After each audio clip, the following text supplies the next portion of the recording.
Hej och välkommen till Bara Gjort, min serie om båthantering. Nu ska vi prata om en pålstek idag. Och pålsteken, det är en väldigt bra knop som man har stor användning för. Den ser ut så här, det är en fast ögla. Och det är bra till exempel om man vill ha en lina som man ska slänga runt en knape. Eller om man ska binda den runt ett träd som är väldigt taggigt ner till, då vill man ju knyta knuten en bit bort och man vill inte att knuten ska glida in under alla de här grenarna. Så därför så är det jättebra med fast ögla. När man ska göra pålsteken så är det många som har tagit hjälp av en gammal berättelse som handlar om prinsessan och draken. Men jag tycker att nu är det dags för en ny berättelse. Och den låter så här.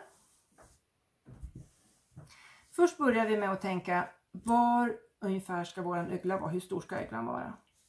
Och på den långa delen så gör vi en insjö. Alltså sjön pekar inåt mot öglan. Och ögledelen ligger överst. Det här är våran sjöjungfru. Hon bor i sjön.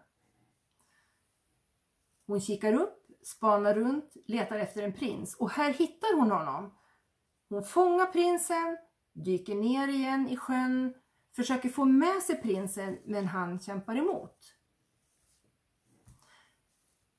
Och det är så här att det här är en sån mycket bättre saga tycker jag då, som inte vill exkludera någon. För jag tänker så här att vi vet inte varför prinsen kämpar emot. Så det här är en saga som kan tilltala alla människor oavsett sexuell preferens eller vad det är. Prinsen kämpar emot och vi vet inte varför. Nu har vi fått en pålstek. Det var allt för idag. Pålstek och ett glas rött.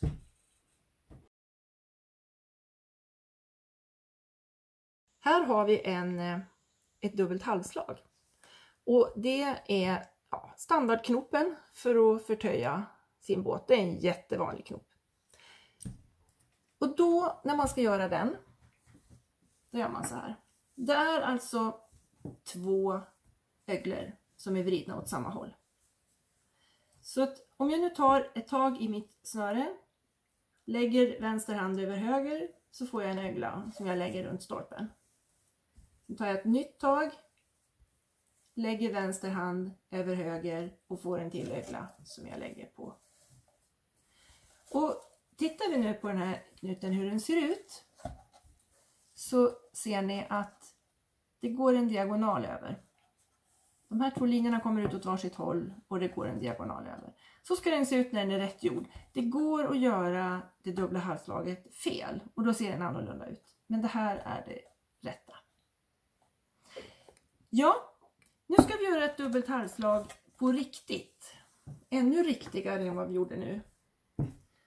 Då ska jag visa en poäng med den här knuten. Och det är det här. Här har jag nu min lina som går till båten och jag ska förtöja vid den här stolpen. Då gör jag den första öglan. I det här läget kan jag nu reglera avståndet till båten och se att men det här var precis lagom. Nu är den precis lagom spänd. Och först då gör jag min nästa ögla och lägger över stolpen. Och sen drar jag åt. Och se till att jag har tillräckligt mycket lina över så att det inte är för lätt att den glider ut. Ja, nu är det ju så här. Ibland kommer man till en brygga som ser annorlunda ut. Den ser ut så här. Där finns det inte stolpar utan där är öglor. Men då kan man göra en variant på den här knopen som heter dubbelt halvslag om egen part. Och då gör man så här. Jag stoppar in linan i öglan. Återigen reglerar avståndet till båten.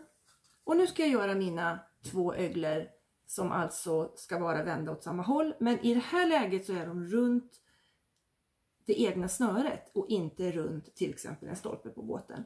Så nu gör jag över, under. Så där verkar vara lagom.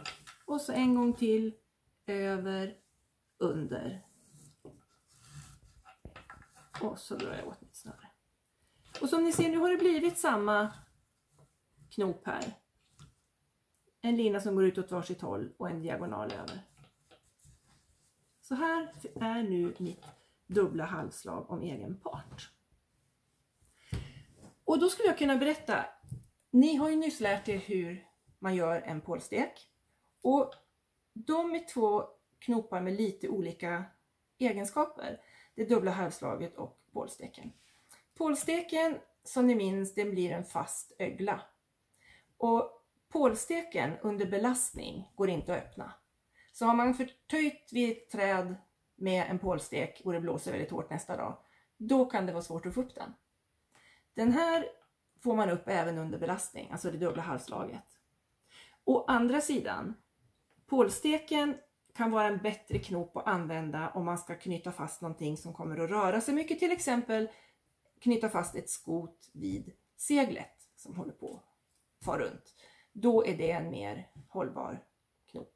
Så att de har lite olika användningsområden och det är bra att känna till deras egenskaper. Ja, det här var dubbelt halvslag och dubbelt halvslag om egen part.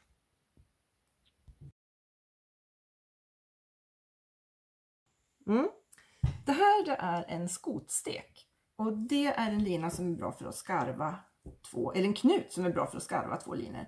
Och när man ska göra själva knuten så går det till så här.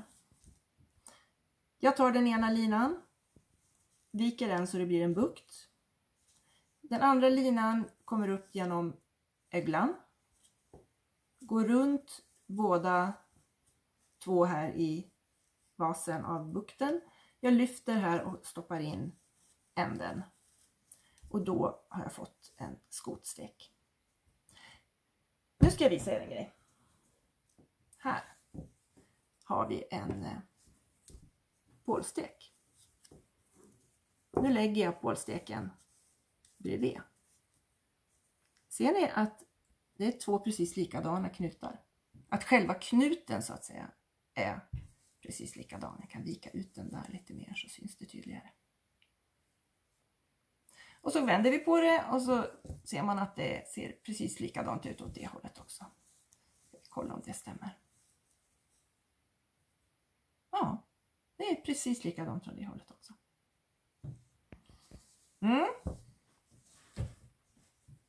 Skotsteken igen då. Skotsteken är också väldigt bra. Det var så den egentligen uppfanns. Den är väldigt bra för att skarva linor av olika typ och tjocklek. Så nu ska vi testa med en annan lina. Jag gör min bukt. Och så tar jag en tunnare lina. Den går upp genom hålet i öglan. Runt båda linorna i så att säga basen. Och så in genom här. Fast nu ser jag att det här, nu är det svårt att se. Det var kanske inte så pedagogiskt med den här egentligen. Nej, vi ändrar oss. Vi gör en ny. Tar den här istället. Så, tunn lina. Upp genom hålet. Runt basen och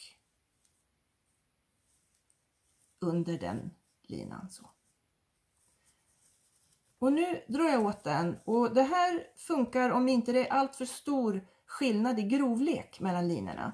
Men som ni ser att är den här tjocka linan ganska så styv så kan den vika ut sig och då blir det inte mycket till knut. Så för att göra den ännu stabilare, skotsteken, så kan man göra så här. Först gör man en vanlig skotstek en gång till. Stoppar in änden där. Men sen så gör vi ett varv till. Stoppar in änden så. Och då har vi en ännu stabilare skotstek som funkar även om det är väldigt stor skillnad i grovlek på linorna. Så då här har vi en dubbel skotstek.